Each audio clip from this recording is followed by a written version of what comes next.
Sinceramente, me desculpe a forma como eu vou colocar a questão, quer dizer, o senhor está passando para o mundo uma imagem de um ministro que está mais preocupado em defender o grileiro, o madeireiro, o garimpeiro, e que não defende nem a floresta nem os índios. Essa é a imagem que está disseminada no mundo. O que o senhor pretende fazer para mudar essa imagem? E afora essas questões que o senhor levantou, principalmente em relação à Amazônia. Olha, Azedo, digamos o seguinte, uma parte dessa imagem construída vem dos maus brasileiros que vão falar mal do Brasil no exterior, porque o presidente Bolsonaro, em várias esferas, fechou a torneira das boquinhas, dos grandes estudos acadêmicos que nunca acabavam, mas tomavam um dinheirão do governo, dos seminários, das viagens, dos projetos aí de entidades que faziam aqueles vamos estar criando para estar estudando, para estar entregando, e não entregava nada e consumia um dinheirão do governo ou dinheiro de doações internacionais. O governo fechou essa boquinha e a turma grita. Por outro lado, jornalistas que estão mais para ativistas de esquerda também se somaram a esse esforço internacional de denegrir o país só para bater no Bolsonaro. Quer dizer, ao invés de olhar para o Brasil, estavam mais preocupados com a rixa política, eleitoral, ideológica, seja lá o que for. Agora, com relação ao mérito da questão, e eu acho que você tem um ponto, que é a necessidade de nós melhorarmos essa questão da imagem, comunicar melhor e tudo isso, você tem razão nesse aspecto. Veja bem o que eu vou te dizer aqui. Outros ministros de meio ambiente, tidos como exemplo, né, alguns deles até na lista da rachadinha ali da Assembleia Legislativa do Rio de Janeiro, foram aqueles que não olharam para as pessoas, foram receber prêmios no mundo inteiro e deixaram a população brasileira da Amazônia para trás. 25 milhões de brasileiros que vivem na região mais rica do país em termos de recursos naturais, com o pior índice de desenvolvimento humano. Então, quando eles viajavam para o exterior para receber prêmio, para dar palestra em francês e universidade, o brasileiro aqui da Amazônia estava se dando mal. Esse garimpeiro ou madeireiro que você se referiu são brasileiros, que se tivessem alternativa de emprego e renda, talvez estivessem realizando atividades que não fossem ilegais. Faz um paralelo entre o sujeito que vira traficante ou crime organizado nas cidades porque não tem oportunidade, porque não teve educação e tal, e transpõe isso para a floresta. O sujeito está lá, no meio da Amazônia, 25 milhões de brasileiros, sem opção de renda, sem uma melhoria de qualidade de vida, aí aparece alguém e chama o sujeito para ir trabalhar em atividades ilegais, de garimpo, de madeira, de grilagem, atividades que são crime, que precisam ser combatidas, mas que são a única alternativa para essas pessoas que foram deixadas para trás. O que nós defendemos no governo? Que essas atividades que são feitas há 20 anos, que já estavam acontecendo na Amazônia há 20 anos, quando todos esses ex-ministros do meio ambiente foram ministros também.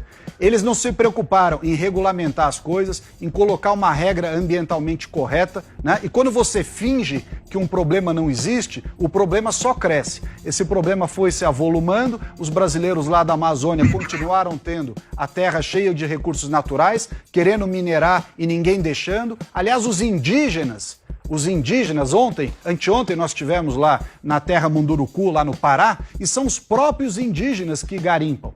Não é essa história de homem branco invadindo a terra indígena, dominando o índio e não sei o quê. Essa história lá, em vários outros lugares, não é verdadeira. Pode ser verdadeira em outras terras indígenas. Mas nos Caiapós, no Munduruku, no Cinta Larga, lá em Rondônia, e em vários outros lugares, são os próprios indígenas que querem garimpar e viver melhor. Você pode regulamentar essa atividade, colocar regras restritivas, porém fazer um licenciamento ambiental e permitir que o indígena melhore de vida. Agora, o que está vigente é essa mentalidade que o indígena deve viver de arco e flecha caçando e não pode, né, fazer nenhuma atividade econômica, nem de agricultura, nem de mineração. E é nisso que está levando esse problema social em toda a Amazônia. Thaís, você me pediu a palavra? Sim, eu queria voltar lá. O ministro culpou maus brasileiros, jornalistas de esquerda e gente que quer denegrir o país pela imagem ruim que o Brasil está consolidando lá fora. Eu não me considero nenhuma dessas coisas, mas eu gostaria de perguntar para ele, esse discurso de que os europeus já destruíram as suas florestas e por isso eles não têm o direito de dar palpite aqui, que foi mais ou menos o que o ministro Paulo Guedes disse, e com o que o ministro Salles disse concordar em termos de lógica, eu queria saber, a partir disso, o senhor acha que comentar episódios que aconteceram lá na Revolução Industrial para falar mal do vizinho vai ajudar o Brasil a atrair investimentos ou vai afugentar esses investimentos ainda mais? Lembrando que vários fundos de investimento muito trilionários já ameaçaram tirar esse dinheiro do país se o país continuar agindo como age em relação ao meio ambiente. Olha, Thaís, eu vou fazer uma pequena correção. Não é que o Paulo Guedes disse isso gratuitamente, se é que disse dessa forma que você colocou, e nem eu aqui tampouco. O que eu estou dizendo aqui é o seguinte: ao sermos provocados, tá, como o Paulo Guedes aparentemente foi naquela reunião, e nós somos provocados, aí não importa se é investidor, se é jornalista estrangeiro, se é hungueiro brasileiro, se é pseudo-acadêmico, não importa. O fato é que nós temos que dizer a verdade. Tá? Nós não somos o Brasil culpado pelas emissões do mundo. O Brasil é menos de 3% do volume de emissões de gases de efeito estufa do mundo. Menos de 3%. E eles colocam a conta no Brasil como se o Brasil fosse o responsável, e esse problema na Amazônia, que é um problema e deve ser resolvido, melhorado e ajudado, mas para isso você tem que ter o drive correto, né? Tem que ter as ações corretas e não simplesmente dizer que o problema do mundo é a Amazônia. O problema do mundo, na questão das emissões, por exemplo, é que os países queimam combustíveis de origem fóssil, tá? Europa, Estados Unidos e outros. Então nós temos que colocar isso, porque senão o ônus de todo o problema fica conosco. Eles ficaram com o bônus de terem feito a Revolução Industrial, de terem se desenvolvido, de terem feito tudo o que quiseram com as suas florestas, com o seu território, né? Inclusive em território estrangeiro. A gente pode lembrar aqui o que vários países europeus fizeram na África com as suas colônias, não é? Então isso é para responder quando a gente é atacado. Agora, quando você tem uma relação normal, bilateralmente, ou seja, eles nos respeitam e nós os respeitamos, nós podemos dizer o que nós temos dito recentemente, de que o Brasil tem o programa Floresta a Mais para pagar por serviços ambientais. Já o governo Bolsonaro colocou 500 milhões de reais para isso, e esses fundos estrangeiros podem colocar dinheiro próprio lá também. Tem o programa do Adote um Parque, que são 132 unidades de conservação na Amazônia, que tanto os estrangeiros quanto os brasileiros que fazem carta, dão declarações, fazem aí encontros com o pessoal do ódio do bem, não é? Esse pessoal pode tirar o dinheiro do bolso, porque muitos deles têm bilhões de reais de lucro, tiveram o ano passado, e podem adotar um parque. Portanto, sair do campo do discurso, né, daquela conversinha que é feita nas reuniões de elite, e adotar um parque, fazer uma ação concreta. Então nós temos o programa Adote um Parque. O presidente vai assinar o decreto. Eu te faço não vou dizer uma provocação, um desafio. Passada uma semana da assinatura do Adote um Parque, a gente faz um novo programa aqui e você me conta quantos desses críticos adotaram quais parques. Se eles tiverem adotado os 132 parques, eu dou a mão à palmatória dizendo realmente eles queriam ajudar. Se começar aquele lenga-lenga, olha, nós estamos estudando, é que nós temos políticas um pouco diferentes dessas, melhores do que essa, mais ambiciosas do que essa, vai ficar provado que entre o discurso e a prática tem uma longa distância. Thaís, para a gente finalizar, por favor.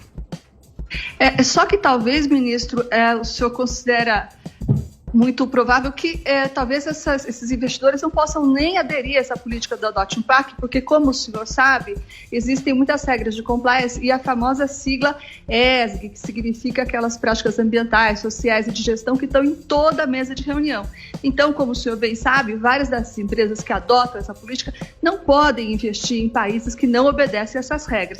Então, talvez esse desafio que o senhor faça se aconteça da forma como o senhor previu, mas não porque as empresas não tenham interesse, né? Porque elas não podem, o mundo mudou desde a Revolução Industrial e agora ele é outro. As empresas exigem certos respeitos a certas regras, não acha? Sim, mas tem vários brasileiros que podem investir aqui no Brasil porque estão aqui, aliás, muitos inclusive, ganham bastante dinheiro, tomando dinheiro de velhinho, de viúva, de criança, com taxa de juros e uma série de coisas. Então, esse pessoal pode sim adotar um parque, estão no Brasil, não tem essa desculpa de ESG para adotar parque, não. Eles podem adotar o parque e essa vai ser uma oportunidade de nós virmos na prática quem é que faz o discurso e quem é que faz demagogia. Nós vamos ver, mas eu estou aqui, estou dando o benefício da dúvida. Constantino pedindo. Não, ministro, o senhor está batendo na hipocrisia daqueles que fazem discurso para a plateia interna e não colocam o dinheiro onde a boca está. Mas eu quero ir para o âmbito internacional, né? Porque a questão da Revolução Industrial, de fato, está muito lá atrás. É só para apontar essa incoerência do discurso. Mas nós temos hoje, no século XXI, por exemplo, a China poluindo muito mais e não merecendo a devida atenção de ativistas como Greta Thunberg. Nós sabemos de documentos que não são conspiratórios, são reais, de grupos rurais americanos ou europeus que tem aquele slogan, né? Fazendas aqui e florestas lá no Brasil, né? Então eu queria que o senhor desse a visão em relação a isso. Às vezes eu entendo a preocupação da Thaís e outros, é uma preocupação pragmática. Precisamos atrair investimentos, a Tereza Cristina está atenta a isso, tem a imagem. Do outro lado, a minha preocupação é se nós não somos, às vezes, inocentes úteis ao levar uma narrativa ingênua, para dizer o mínimo, de que o Brasil é o patinho feio, enquanto nós estamos servindo de instrumento para uma turma que tem outra agenda e que quer difamar o Brasil de forma injusta e indevida para manter a Amazônia inexplorada. O senhor acha que eu tenho um ponto ou isso é errado? Não, Rodrigo, acho que você tem um grande ponto. Primeiro, nós estamos sim preocupados, e agora deixar claro, talvez eu não tenha me feito claro aqui. Nós estamos preocupados com a imagem no exterior, acho que o Brasil, em parte, pode mudar algumas coisas, e aí tem vários do setor privado e de governos, etc., que podem vir colaborar. Nós não somos aqui alheios ou avessos à participação de gente de fora querendo ajudar, mas sem vir aqui impor as coisas goela abaixo no Brasil, porque para isso, como disse o Paulo Guedes, e eu aqui repito, tem muita gente que não tem moral para isso. Mas o que você destacou também é verdade. A China, que é para com quem muitos negociam e dependem dessa relação, tem um marco ambiental muito menos seguro do que o nosso e de informações muito menos transparentes do que a nossa, e ninguém fala nada. As queimadas da Austrália no ano passado foram muito maiores do que a nossa. Aliás, esse ano, as da África estão sendo maiores do que as que estão sendo alardeadas aqui. E eu fico abismado, porque todo dia, as matérias e as manchetes que a gente vê dessa imprensa, claro que é parte dela, tem muita gente como vocês aqui que faz um grande trabalho, mas tem uma parte da imprensa que é militância política pura. Então todo dia assim, este é o dia do ano com maior queimada, são as primeiras 12 horas do segundo dia da semana com maior... A pessoa fica manipulando estatística para fazer matéria negativa contra o Brasil, que é uma coisa inacreditável. Nas viagens que eu fiz ao exterior, e nós dentro desse esforço de ajudar o Brasil a atrair investimentos, exportações, questão da imagem, todos os ministros e eu inclusive, fomos à Europa e aos Estados Unidos, enfim, a outros países do mundo, expor questões, debater temas, como estamos fazendo aqui, e sempre sem deixar nenhum assunto para debaixo do tapete.